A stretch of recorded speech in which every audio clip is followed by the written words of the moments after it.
Hello friends, आज हम Excel के 3 बेसिक फार्मूला के बारे में जानेंगे जो बहुत ज़्यादा फ्रीक्वेंटली यूज्ड होता है।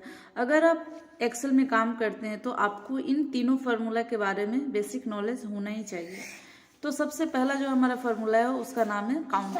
अब काउंट फंक्शन के बारे में आप में से बहुत सारे लोग जानते होंगे। काउंट क्या करता है? काउंट हमारे रो को काउंट करता है, हमारे रिकॉर्ड को काउंट करता है। इसका फार्मूला होता है इक्वल टू काउंट, उसके बाद जो भी हमारे रेंजेज होते हैं नंबर के हम उसे सिलेक्ट कर देते हैं।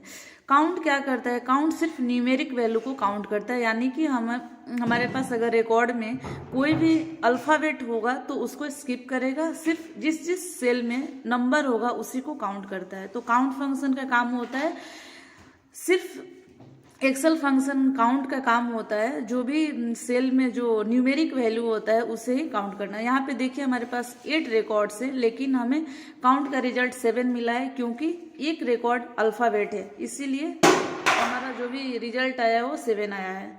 तो काउंट का काम होता है सिर्फ नंबर को काउंट करना और जितने भी उस रिकॉर्ड के रेंज में हमारा अल्फाबेट होगा उसे स्किप कर देना। नेक्स्ट फार्मूला है काउंट ए।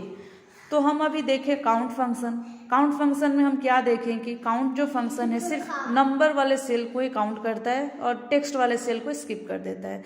वहीं पे अगर हम बात करें काउंट ए फंक्शन की तो काउंट ए फंक्शन क्या करता है? This will measure the cells irrespective of the number और टेक्स्ट वैल्यू, यानी कि count A function cell range में चाहे टेक्स्ट हो या नंबर हो वो हर चीज़ का काउंट हमें देता है, यानी कि जितने भी रिकॉर्ड्स होते हैं उनको काउंट करता है। ये नहीं देखता कि उन सेल रेंज में नंबर है, टेक्स्ट है या फिर कोई अल्फ़ाबेट है। ठीक है, तो काउंट ए फंक्शन क्या करता है? हमें जो भी रिजल्ट देता है वो इरेस्पेक्टिव ऑफ एनी नंबर और टेक्स्ट वैल्यू देता है।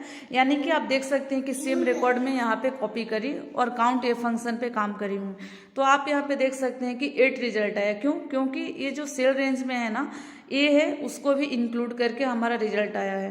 10, 20, 30, 40, 50, 8, 12 और 5 total records, number of total records 8 है, इसीलिए हमारा रिजल्ट 8 आया है। और काउंट फंक्शन में टोटल नंबर ऑफ रिकॉर्ड्स हमारा 8 था, लेकिन उसमें एक रिकॉर्ड टेक्स्ट था, इसीलिए हमारा रिजल्ट 7 आया है। आई होप कि आप लोगों को दोनों के बीच का डिफरेंस समझ में आ गया होगा। ठीक है, काउंट फंक्शन सिर्फ नंबर को काउंट करता है सेल रेंज में, और काउंट ए फंक्शन चाहे नंबर हो चाहे टेक्स्ट हो, जितने भी रिकॉर्ड्स होते हैं उसे काउंट करता है। ठीक है, नेक्स्ट फार्मूला है हमारा काउंट ब्लैंक। तो चलिए उसे भी देख लेते हैं, काउंट ब्लैंक कैसे काम करता है। ठीक है, तो चलिए।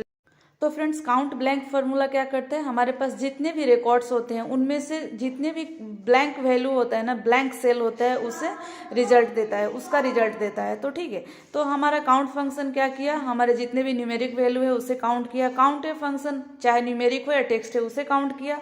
और काउंट ब्लैंक फंक्शन क्या होता है? हमारे जितने भी सेल रेंज होते हैं उसमें से जितने भी ब्लैंक सेल होते हैं, जिस सेल में कोई इनपुट नहीं होता है, रिकॉर्ड नहीं होता है, उसे काउंट करके हमें रिजल्ट देता है। तो आई होप कि आप लोगों को तीनों काउंट के बीच का डिफरेंस समझ में आ गया होगा और आप आगे से काम कर पाएंगे इजीली।